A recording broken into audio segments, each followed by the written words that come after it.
heures d'avion suffisent pour relier Genève à Delhi, pour passer de notre bonne vieille civilisation occidentale au dépaysement le plus total. Grand classique du trip, la galère en taxi.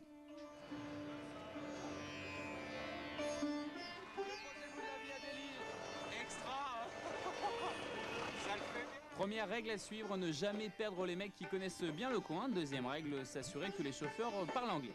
Tout faux donc pour Laurent Besse, Sven Marmot, Cyril Néry, René Robert, Fredo le Bûcheron et Nico Maté. Résultat, on change de taxi, on passe au triporteur.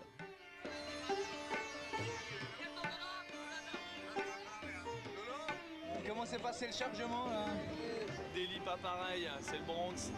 Les attentats, les triporteurs, le bordel. Mais bon, ça fait partir de l'Inde. C'est rigolo. Ce qui est rigolo surtout, c'est que les fameux attentats dont parle Laurent Besse n'ont jamais eu lieu et que c'était juste un plan du chauffeur de taxi pour l'emmener dans l'hôtel de son pote. Enfin bon, passons. Delhi, c'est la jungle urbaine. Écoutez bien pendant l'interview qui suit le bordel ambiant.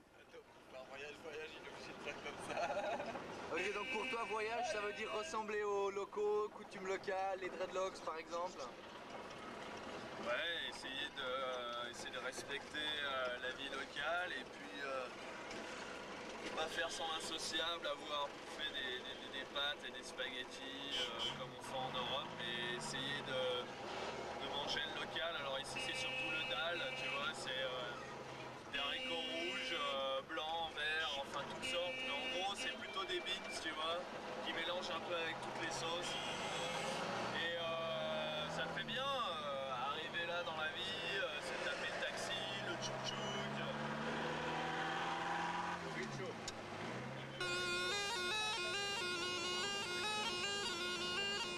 Impossible de partir en Inde sans passer quelques jours à Delhi. Cliché toujours impressionnant, le charmeur de serpents. Delhi surprend et vit 24 heures sur 24 à un rythme effréné. Les castes les plus nobles n'osant même pas croiser l'ombre des classes les plus pauvres. Donc on nous affirme qu'on a trouvé un taxi propre en ordre pour arriver à destination. Donc on nous a... C'est celui qui passe là devant là, on est bien d'accord. Mais avec ça, si on s'en sort pas... 10 heures de bus et 2 heures de taxi sont nécessaires pour entrer dans la Parvati Valley, premier contrefort de la chaîne himalayenne. Snowboarders, skieurs, photographes et caméramans tracent leur route en direction de Manikaran.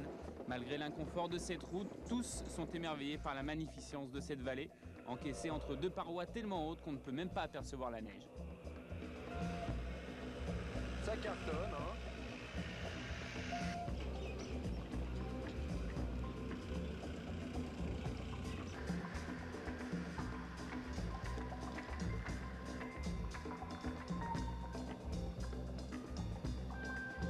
Une fois à Manikaran à plus de 2000 mètres d'altitude, le groupe s'acclimate doucement et en profite après 8 heures de marche pour aller se baigner dans les eaux sacrées des sources chaudes de Kirkanga.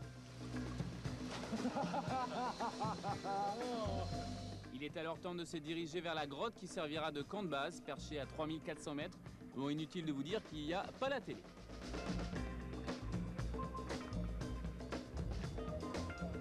Le groupe ne s'offrira qu'une seule journée de dépôt hélico, mais quelle journée à 5200 mètres d'altitude. L'effort est violent, le souffle court, mais la poudreuse est là pour récompenser ceux qui sont venus de si loin la chercher.